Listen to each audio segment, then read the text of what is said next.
వివాహ దినం వరకు మరియా తన పవిత్రతను కాపాడుకోవాలి, తన పరిశుద్ధతను కాపాడుకోవాలి. ప్రెగ్నెంట్ అయింది. ఈ సంగతి ఎవరో తెలిసింది? యోసేపు తెలుసు.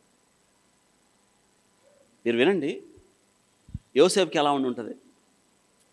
మరి ఎలా ప్రెగ్నెంట్ అయింది ఆయన తెలియదు కదా. ఒక మాట ఉంది, ఆలోచిస్తున్నాగా. నిద్రపోయి ఉంటాడా? నిద్రపోలేదండి, నిద్రపోలేదు. నాకెప్పుడు ఈ సంగతి గుర్తొస్తా ఉంటే ఒక ఎల్ఐసి ఆఫీసరు చెప్పుంటాను, మంచోడు, చాలా మంచోడండి.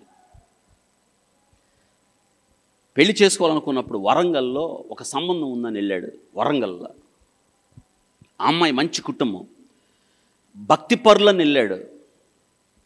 అమ్మాయి నచ్చింది, అమ్మాయి అబ్బాయికి నచ్చింది, అబ్బాయి తల్లిదండ్రులకి పెద్దలకి నచ్చాడు. అబ్బాయి నచ్చుకునే వాళ్ళు ఎవరుండరు, మనందరికీ నచ్చుతాడు, అంత మంచోడు, భక్తిపరుడు. పెళ్లి చూపులు అయిపోయిన తర్వాత ఆ అమ్మాయి అందంట ఇతనితో మాట్లాడాలి అని. వాళ్ళ పెద్దలతో ఎవరు చెప్పిందో, సరే వాళ్ళిద్దరిని అక్కడ పెట్టి మాట్లాడుకోండి అన్నారు. ఆ అమ్మాయి పిల్లోడి నెత్తి మీద అమెరికా జపాన్ మీద ఆటం బాంబు వేసినట్టు వేసింది. ఏమనుకోవద్దు, నాకు ఆల్రెడీ బాయ్ ఫ్రెండ్ ఉన్నాడు, లవర్ ఉన్నాడు, ఐఎమ్ సారీ అందంట. ఒకసారి ఆలోచించండి.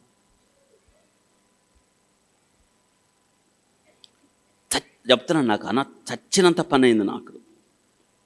ఆడపిల్లలు ఇలా ఉంటారా? నన్ను అడుగుతున్నాడు ప్రశ్న. నువ్వే చూసి వచ్చావు, నాకేం తెలుసా? నేను ఉంటారండి. పెద్దలకు భయపడిన ఆడపిల్లలు, తల్లిదండ్రులు లెక్క చేయని ఆడపిల్లలు, దైవ సేవకులు మాట అయిన ఆడపిల్లలు. జాగ్రత్త, ఇక్కడ ఎవరన్నా ఉంటే పెద్దలకు లోబడండి. అమ్మా నాన్న చెప్పిన గీతే గీత, వేదం, చట్టం, శాసనం. తల్లిదండ్రులు తల వంపులు తేకూడదు. వింటున్నారా? అయిపోయిందండి. సరే, మళ్ళీ ఆ షాకు నుంచి కోరుకోవడానికి వాడికి 6 నెలలు పట్టింది. పిల్లోడికి చిన్నోడు, బాగా చదువుకున్నాడు, ఎల్ఐసి ఆఫీసర్ అయ్యాడు. మళ్ళీ ఒక సంబంధం,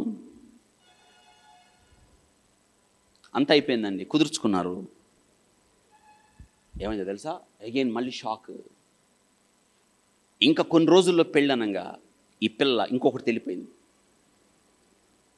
ఇప్పుడు వాడి బాధ అంతా ఏంటంటే, వై షుడ్ ఐ లివ్? ఎంత అవమానం అండి. నాకు బాగా గుర్తు, ఇప్పుడు వివాహం అయింది, నేను శక్తి పూనుకొని, ప్రభు ఒక మాట అన్నాడు, నీ శక్తికి మించిన ప్రయాణం ఉందన్నట్టు శక్తికి మించిన ప్రయాణంతో ప్రార్థన చేసి ప్రభు పాదాలు పట్టుకొని వాడికి అద్భుతమైన డాక్టర్ ఇచ్చి పెళ్లి చేశాం. వాడు నా దగ్గరికి వచ్చి ఏడ్చినప్పుడు నేను అన్నా, ఎందుకురా నువ్వు ఏడుస్తావు? నిన్ను చేసుకోవడానికి వాళ్ళకి అర్హత. Your extraordinary man, your godly man. నువ్వు దైవ సేవకుడురా, నువ్వు దేవుని బిడ్డవరా. నీ పక్క నుండి అర్హత వాళ్ళిద్దరికి లేదు. అందుకే దేవుడు వెళ్ళగొట్టాడు వాళ్ళని. వాళ్ళు వెళ్ళలేదు, వాళ్ళని వెళ్ళగొట్టాడు. నీ పక్కన అయోగ్యులు వాళ్ళు. యోగ్యమైన వ్యక్తి వస్తుంది, యు ప్రే. ఎందుకు ఏడుస్తావు నువ్వు? ఏడవకూడదు. వాడు అంటాడు, రాత్రి అదే గుర్తు వస్తుంది. మీరు ఆలోచించండి. చిన్న పల్లెటూరు నుంచి కష్టపడి చదువుకున్నాడండి వాడు. వాడి జీవితంతో 2 ఆడపిల్లలు ఆడుకున్నారు. కానీ దేవుడు వాడికి అద్భుతమైన జీవిత భాగస్వామిని ఇచ్చాడు. వాళ్ళిద్దరు పెద్ద ఉద్యోగాలు, ఇద్దరే రిజైన్ చేశారు. ఇప్పుడు ఈ దేశంలో లేరు, వేరే దేశంలో ఉన్నారు. బహుశా వాడు ఉదయాన్ని వాక్యం వింటూ ఉంటాడు. వాడు నిజమండి, అద్భుతం. ఎందుకు ఈ మాట చెప్తున్నాను తెలుసా? యోసేపు ఆలోచిస్తున్నాడు, కాబోయే భార్య ఏమైంది, చూసేవాళ్ళకి ఎలా ఉంటుందండి. ఓయ్ యోసేపు, నీ భార్య ప్రెగ్నెంట్ అంటగా. దేవుని దూత, అందుకే ఆమె యోసేపుకి ప్రధానము చేయబడిన తరువాత ఈ పీరియడ్ 1 year, 1 సంవత్సర కాలం, జాగ్రత్త వినండి, అంటే టెస్టింగ్ పీరియడ్లో తన పవిత్రతను కాపాడుకుంటున్న సమయంలో, తన పవిత్రతను గురించి, నీతి గురించి పరీక్షించుకుంటూ వివాహానికి సిద్ధపడుతున్న సమయంలో మరియకు దేవుని దూత ప్రత్యక్షమై గాబ్రియల్ కనిపించగానే గుండెలు అవిసిపోయినాయి. ఎవరికి? అందుకే ఆమె అంది, నేను పురుషుణ్ణి ఎరగందాన్ని కదా.